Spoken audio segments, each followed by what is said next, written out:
Welcome to the Loaded Goat. I'm Aaron. And I'm Chris. Today we break down an episode called Family Visit, where we get to meet some of the Taylor's relatives. And drum roll. They suck. There's so many things wrong with this trip. Oh boy. Oh boy. Where do we begin? How about at the beginning? Let's begin at the beginning. That sounds good. Okay, so this episode first aired on October 5th, 1964. It was written by Jim Fritzell and Everett Greenbaum, who wrote it knowing that Don Knotts wasn't going to be available. And they also wrote it based on their own experiences with family. And I mean, so I guess they had a lot of good material. It was also directed by Howard Morris. Yep. And I saw that in the credits, so I thought I would just validate you. That is all correct. Yeah, I was sitting there. I was like, "Wait a minute! Are you affirming this, or are you just?" That is. I will affirm that statement is correct. Okay, all right. Well, I appreciate that. We open with Andy and Aunt B relaxing on a Sunday morning on the porch. They went to the early service, so Opie is yelling to Johnny Paul about the story of Cain and Abel. And Andy tells Opie to hush, and that Bible knowledge is a fine thing, but don't flaunt it, which I just thought was hilarious. I did. I also think it's just I don't know. It's a little bit outside of my culture, but I think it's funny when they're standing there and they're like, "Oh, you're a great show today. You're gonna love it. Oh, it's gonna be so good." What do you? It's not like you're going to like the second seating of like Bruce Springsteen. I just think that was a strange thing, and I loved how they built it out with Opie. Well, I'm kind of like, if that was like the move to not flaunt, the move of saying it's rude to flaunt Bible knowledge. I mean, that idea has changed dramatically since the 1960s. I mean, I'm always hearing people talking about knowledge of the Bible. I mean, there's like $1 billion campaign to make Jesus the biggest brand in your hometown. You know, I think that is spot on that things have changed. In my hometown or just anybody's hometown? All hometown. Do you remember the Super Bowl ad? Yes. It's that campaign. They're still at it. Yeah. Jesus, coming to a neighborhood near you. But it does have like that nice feel of, it always does look so relaxing of them just sitting on their front porch saying hi to people as they walk by. Totally. Yeah. They have a nice board and batten siding of their house that I hadn't noticed before. Oh, yeah. Looks great. Oh, yeah, they spared no expense. Aunt B is admiring the Beeman family and says she wishes they had more relatives around. And Andy mentions that they have a few, including a cousin known as Uncle Todd, who has traveled the world on an oil tanker, but won't come to the States because of a girl in Cleveland. So I got a lot of thoughts about, first of all, I like the whole Beeman thing. First of all, shout out to Stan Beeman from the Americans. And then they've got Beeman Sr., Beeman Plain, and then Beeman Jr. And they're like, why do we call him Plain Beeman? And Aunt B says, oh, I always thought it was because he was so homely, which I thought was a good biting insult from Aunt B. That is a good biting insult. But then they list off all the cities that he's been to, the oil tanker guy, and they named Paris. That's not a port town.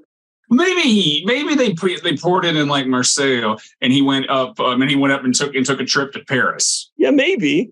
All right, so here's a question: who did more damage as a law enforcement officer, Stan Beeman or Barney Fife? Barney Fife. Barney Fife. You think?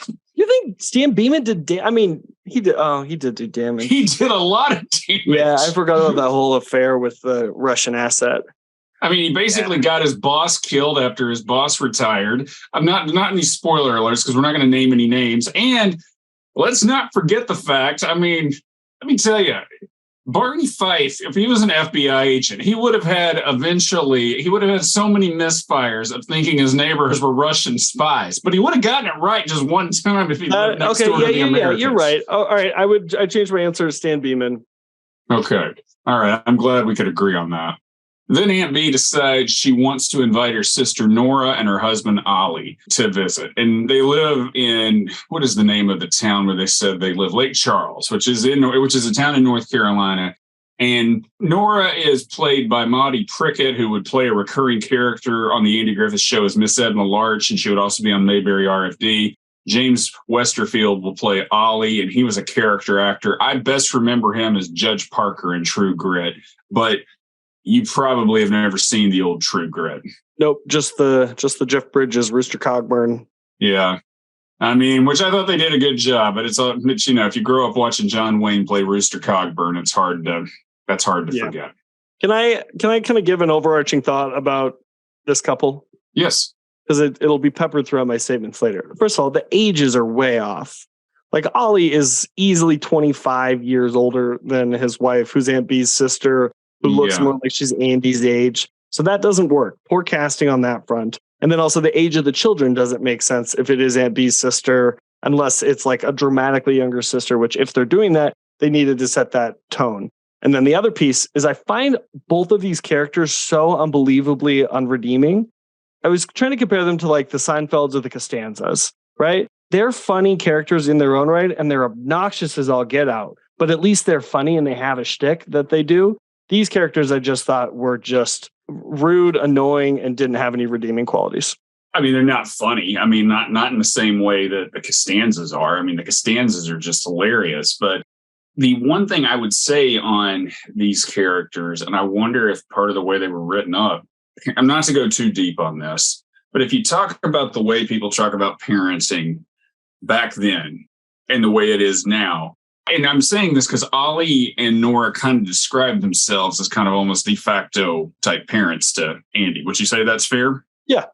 I think it was just like having those relatives and having parents or having those things where they don't really care. I mean, like they enjoyed teaching you and they enjoyed raising you, enjoyed telling you how the world works, but they all get to be adults because they don't really do this to B, but they do this to Andy, where it's like, we don't care anything at all that you have to say. We don't care you have a girlfriend. We want to set you up with this widow. We want to come in and take pot shots at what you're doing. And I have to imagine there were just more relatives like that back in the 50s and 60s. Well, does this not happen to you? I mean, this happened to me yesterday. I go to a barbecue with some people I knew when I was like 5 and walk in with my wife and they're like, "Is this your sister?" And I said, "No, my wife." And then they're like, "It's not your sister?" I was like, "I'm 33. Let's do this," Yeah, I mean, it doesn't happen to me. I don't really spend a whole lot of time around anymore with people who were older when I grew up. I mean, I just don't. Burning trails and never looking back. I don't know about that. When I see somebody who talks down to me, I move as far away from them as I possibly can. No, I don't know. I just would say that it's just not something I deal with as much. But I mean, when I go home, that'll happen from time to time. And I find it annoying. I've found that, like, I don't know, I've gotten a lot more comfortable with dead air. And so if things happen, there was another person at this barbecue who was just driving me nuts saying things that like just didn't make sense. And I just stare at them, just wait for them to continue to unravel in their conversation. And then you find a pivot out. It's like, I doubt you ever smoked cigarettes, did you? No, I do this. I do pretend a lot, but like the tip of the finger smoke, Yeah, that's debonair. If we were still in an era where smoking was widely accepted, you didn't at least acknowledge all the health issues that were associated with it. It would be kind of almost a very, liberating thing to just be sitting there smoking a cigarette while someone was just blathering away at you. It's like, "You're not here, honey. You're not here. I'm just doing this alone, and I can barely see your face." Exactly. But Andy doesn't have that good fortune with Ollie and Nora. And Nora, obviously, I do agree there's a bizarre age difference, but Aunt Bee says she's my baby sister, and we don't know if that means they could be 15 years apart. Family. They're like, "Your cousin," he's like, "I got another uncle. It's like my second cousin, the guy on the tanker." And I was like, I mean, that's a real loose interpretation of an uncle. Well, the funny thing is like, in the South, I don't really recall people calling people uncle unless they were really close to them. So if somebody is like a de facto, like your cousin, but they're like so much of a part of your life, that might be some sort of term of endearment. You're not going to refer to somebody as an uncle if they're on an oil rig all over the world. Yeah. And I was in the South last week and I didn't hear anybody call anybody uncle. That's good. So, yeah. Where were you in the South? I was in Hotlanta. Oh, okay. Yeah. I wouldn't think of that as like the same practices as Mayberry, but that's correct. Yeah. So Nora is really bizarre still, though, and she keeps going on about how Andy is, and this is something we would joke about whenever we were kids. Handsome as a boy, handsome as a man. Handsome, handsome, handsome. Because it's just so silly. I mean, and she's just going on with that. Then Andy is helping Ollie carry his bags in, and Ollie is bragging about what good time he made. Andy's finding him tiresome, and Ollie somehow is able to load Andy down with so much luggage while he just carries in a little, like almost a little satchel. Yeah. At dinner, Nora is talking about wanting to set Andy up with a widow, and then Andy offers to take them around town, and they all pile in, but Ollie is messing with the siren. It's just like, isn't even funny. Like, they should have made the kid do that, or like built some character in the kids throughout this other, I don't know. Yeah. Andy asks him to stop, and Ollie says, why? Scared you're going to get arrested? And he started laughing hysterically. And so we used to have a video, like back in the 80s, even 90s, you could go to Walmart and you could buy like almost a VHS double feature of 2 episodes of the Andy Griffith Show. Okay. And so we got this episode, I think it was this episode and maybe Barney and the Choir or something like that. But the screenshot was that shot of, like, it's only like 3 seconds, but of Ollie laughing, like, just with a big goofy laugh. And you rented it? I'd run away from that. And Andy just staring off into like space, like, oh God, what am I getting into? And that just always makes me think of it. It's like it doesn't play that way when it's running in full time. It's just him telling a stupid joke and laughing. But the screenshot is just like it is like the most unflattering freeze frame of that laughter. Yeah. Oh man. Oh, boy. So Andy's tour of Mayberry kind of sucks because he's basically taking him to the gas station and showing him where they just put asphalt down. And Ollie then makes a comment about how it's behind Lake Charles because that happened a long time ago. Yeah, it's like, I don't know, man. You can tell how I feel about this episode. So let me ask you this. Who do you like the least? Ollie and Nora or the Fun Girls? Ollie and Nora. Okay. The Noras, the Noras. The Fun Girls I would put closer into a category of the Costanzas. Okay. They have a shtick. The shtick is not for me, but like they just wrote these characters to be annoying and they didn't care who they were, what situation they were in. They took, I think it was a cheap thrill. The Fun Girls are Ollie and Nora. Ollie and Nora. A cheap thrill. I think you may be the first person to ever call them a cheap thrill. Well, write it down. You heard it here first, kids. Yeah. So a guy blows past Andy and Ollie wants to run him down. And he's just, saying he should. He's got like almost it's kind of like I'm annoying. You kind of like you keep just peeling back layers. And it's like, not only am I annoying, I have a hair trigger temper and I take things really personally. Yeah. Yeah. So back at the Taylor household, the kids are sleeping in one bed. Andy and Ollie are in another, and Bea and Nora are going to be in another bed. Ollie and Nora then get into a fight with Andy laying there. And Ollie says he's all ginned up, and Andy tries to find him something to read. And then Ollie falls asleep and starts snoring loudly as we go to commercial. So I know different times and perspectives here, but like put those kids on the floor or on the couch, and then they can all have their separate rooms. Yeah.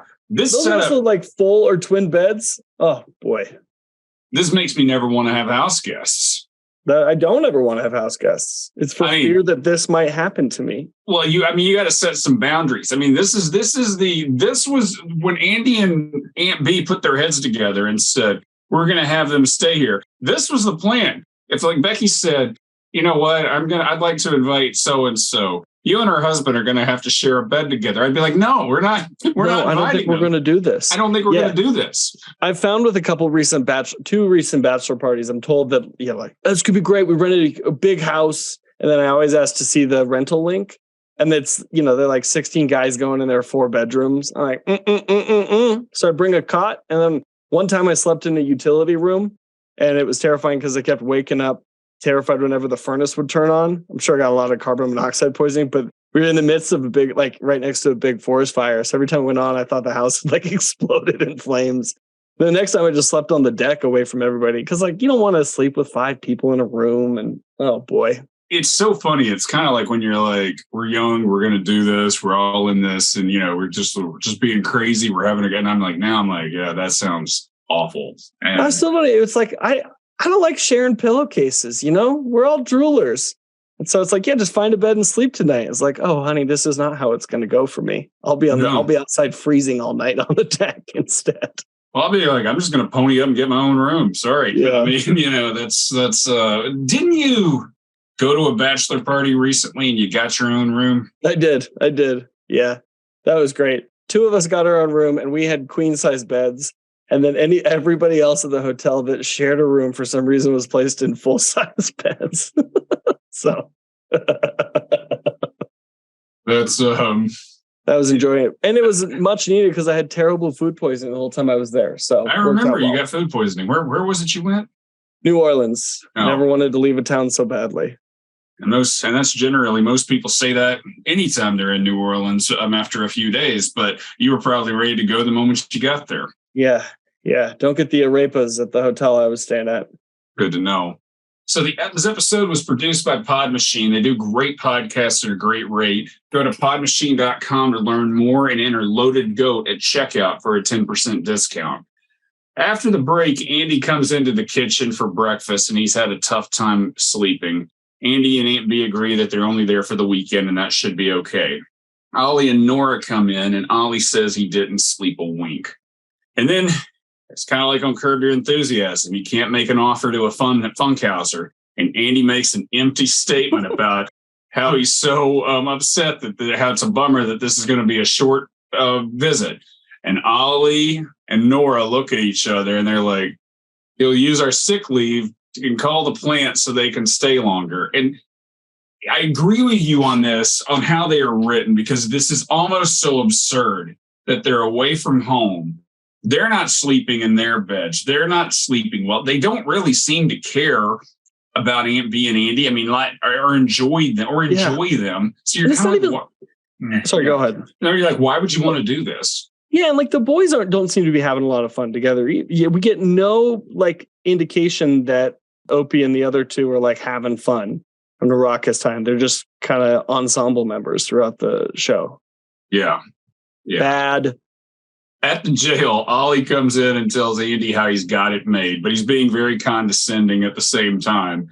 After being so condescending, he does something that everybody likes for people to do with their guns. He just picks it up and starts dry firing it in the jail. And you're at the door. At the door. And you're like, what is... You're I agree with you in watching this. I've known some pretty annoying people in my lifetime. I've had some relatives who've gotten on my nerves. I've never had anybody like this. Yeah. Good. I'm happy for your life. Have you? No one this annoying. No one this annoying. I mean, there are people that do stuff. You're like, roll your eyes or they get... I can't imagine anybody who would... Like, I'd be sitting at my dad's house and somebody would open his gun cabinet and start dry firing guns. And I'd be like, oh, stop, please stop that. Especially a man who's twice my age or close to twice my age. Yeah. So a guy comes in to pay a ticket for parking in front of a fire hydrant, and Ollie starts getting hostile towards him and lecturing. And then Andy suggests that he go fishing. The guy's so polite. Yeah. So ridiculous. Andy suggests that he goes fishing at Harry's Pond, and Ollie takes off in the squad car, blaring the siren. I mean, do you think I'd call that Grand Theft Auto and get him arrested? I mean, get your bed back. And I think at the end of the day, do you think Ollie and Nora have any friends? No. Maybe Otis's brother. That's a good point. He kind of has an Otis's brother thing kind of going on. Mm-hmm. So Andy now has to find Wheels. Andy comes back into the jail to find Nora using the phone, making a long distance call to that widow and puts Andy on the phone with her. And he gets off the phone and calls Harry's Pond and asks Ollie to bring the squad car back. Which I feel like is the nicest thing he could possibly do. I know there's a little bit like you got to respect your elders, but I'm kind of like, there's a certain point where your elders have to start acting in a way that warrants respect. And he's, but as usual, Andy doesn't have to have a confrontation. He comes up with a better plan. Can I pose a question that happened to me this weekend about respecting elders? Yeah. All right. So we had a Symphony Under the Stars. It's an annual thing. You go sit and have a picnic, and it's at night. And they had a handicap parking lot that was like nearby. And so I was walking my my grandmother-in-law. That's a mouthful over there. And while I was like helping load in her car, there was a woman that seemed to be very, very old. She had an oxygen tank and she was driving, couldn't figure out how to back out in the lot. So I went and stood behind her car and held up cars so that she could back up. And a woman got really mad at me. She's like, we're all trying to go home. And all I could say was, this woman is very, very old. Like, she's older than you are. I think we can give her the space. And she got all mad at me. So I walked away and then still made sure that they didn't get out. Is that polite? Did I do the right thing? By helping her out? Yeah, because I chose one over the other, you know? One. And she killed the messenger. Was she old too? She was like not that old. She's probably like early 70s. The other woman was like upper 80s, 90s. I mean, if you're driving with an oxygen tank, I'm going to help you. I don't want to cast aspersions, but I mean, the other one might not have been that grateful either. They both could have just been mean. That's true. Yeah. Back in the Taylor household, they all hear a radio report of a convict escape from a prison in South Carolina. Andy says they're likely headed for the coast. Ollie says if they came this way, he and Andy would track them down. So Ollie's annoying. He's got a hair-trigger temper. He berates people. He takes everything very personally. But Andy's going to pick it as Achilles' heel. He's a blowhard. Mm-hmm. Mm-hmm. And back at the jail, Andy gets a call that the two convicts have been caught. Now, this is a continuity error because the previous scene said 3 were on the run. Oh, I didn't pick up on that. Okay. Now, so he thinks for a minute. He gets an idea. He calls Ollie and says the convicts are in the area. He says he's going to throw in an extra rifle in the squad car and come get them. And we cut to Ollie loading the family in the car as fast as he can, saying he left the gas on and they have to get home. And he can't get out of town fast enough. He's hysterical. This is also annoying. Yeah. He's not gracious. And they speed away and Andy watches them leave from the window and lets out a sigh of relief. And we go to commercial. And in the epilogue, good riddance. Good riddance. Good riddance. I did like that car. I like the detail on the outside of the car, the little chrome. Yeah. And in the epilogue, Andy and Aunt B are sitting on the porch and Opie says goodnight. They both admit they are happy that they have left. The phone rings and Aunt B answers. It's Nora. The gas was obviously off. I guess Ollie probably never even mentioned the convicts at all to anybody. So it's not like they ever have to say, did Andy catch those convicts? Yeah. And Aunt B suggests that they come stay for a week during the holidays. And Andy's just kind of like shaking his head as we close. Yeah. Yeah. Oh, boy. How many whistles? You know, I liked this episode so much more when I was a little kid, but watching it again, they're just annoying for the sake of annoying. Well, I think I ruin it for you? I'm my own man. I can make my own decision on whether or not I like something. I watched it again and I found them like really, really unpleasant this time. And but wide-eyed, bushy-tail Aaron, not independent business owner Aaron, you know? I think the thing of it is, as you get older and you're like, man, you have more control over how you deal with other people and how you're kind of like, I would not spend a moment with these people. And they're not even, I mean, like I'd probably have dinner with the Frank and Estelle Costanza just for entertainment for one Yeah, but evening. not in the house because it smells like dandruff. It does smell like dandruff. And Frank's worried he's got a foot odor problem. And the Seinfelds would be. I just watched that episode. I gotta be honest, Lane. I think I got a foot odor problem. Foot odor problem. And you know, her dad said this, and he just doesn't agree. He goes, "That means this guy. He's not my kind of guy." And I do think though they are but you're right though. They make me cringe to watch them. And they're not even funny. And I thought they were funny when I was a little kid because I was like, oh, these are just annoying relatives. And then you're like, not only are they annoying, they're like literally maybe the worst 2 characters ever put on this show that weren't played by Alan Melvin. Wait, remind me who Alan Melvin was. Alan Melvin is the character actor who kind of always plays the shady guy. He's played numerous shady guys on the show. Like the bank robber guy. Yeah. Didn't we interview someone? We interviewed Alan Melvin's nephew. Okay, yeah, okay. Yeah. Good dig on like one of the closest family member interviews we've had. Yeah.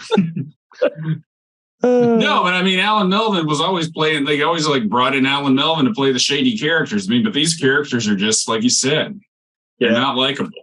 Yeah, so I'm giving it 4 whistles. You're giving it 4? I'm gonna give it 5. All right, sounds good. Yeah. Any final thoughts? No, sir. I think we've beat the horse that started as a dead horse to smithereens. In case you haven't picked up on this yet, we don't like Ollie and Nora. Cute names, though. Like, if you had little twins, you named them Ollie and Nora, that would be so cute. I'd be if you had 2 pets, like boy and a girl, dog or cat. Dog or cat. Dogs or cats, that'd be a great name, too. Yeah. So thanks for listening. Check us out on Apple Podcasts, Spotify, YouTube, and wherever you get your podcasts. And if you think about it, subscribe. Next week, we'll do the education of Ernest T. Bass. Until then, Christopher, Bible knowledge is a good thing, but it's not something you want to go flaunt.